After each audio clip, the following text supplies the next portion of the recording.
Өнөөдөр Занавцрын нэрэмжит төслөх урлагийн музейд өв үлгийн 3000 үзэсгэлэн нээлттэй хэлээ. Монгол Улсын их сургууль нүүдэлч архлын хурлынтай хамтын ажиллагааны гэрээ байгуулж хамтын ажиллагааны хүрээнд Сэлэнг аймгийн Орхон сумын Улаанчлууд уулын дурсгалт газар 2025 оны 6 дугаар сараас 7 дугаар сарын хооронд хамтарсан судалгааны ажлыг гүйцэтгэсэн. Энэ удаагийн үзэсгэлэнд дөрвөлжин булчны соёлын ерхий ойлголт түүнийг манай улс болон олон улсад хэрхэн судлан шинжилж ирсэн, тухайн дурсгалын бүрэлдэхүүнд ямар онцлог дурсгалууд багтаж байдаг, тэдгээрийн дурсгалын онцлог болон хоорондын нийтлэг зүйлс хаана ямар зүйлдер сийлэгдсэн зэргийг үзэж болох юм а. Түүнчлэн дөрвөлжин булчны хадны зосон зургийн судалгааг Улаанбаатар хотын Гачууртын ам, Их Тэнгэрийн ам хэмээх хоёр түүхэн дурсгал дээр сүүлийн үеийн техник технологийн дэвшлиг ашиглан 3000 жилийн тэртээ зурагдсан зурагт судалгаа хийжээ.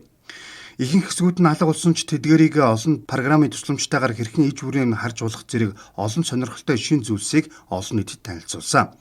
Цаашлаад Монголын эртний түүх тэр дундаа хүнүүгийн өвөг дээдс дөрвөлжин булшиг үлдээсэн ард түмэн ямар гайхалтай нэгдмэл нэг соёлтой, ямар өргөн удам нутагт түгэн дэлгэрч байсныг харуулах зорилготой үзэсгэлэн юм а.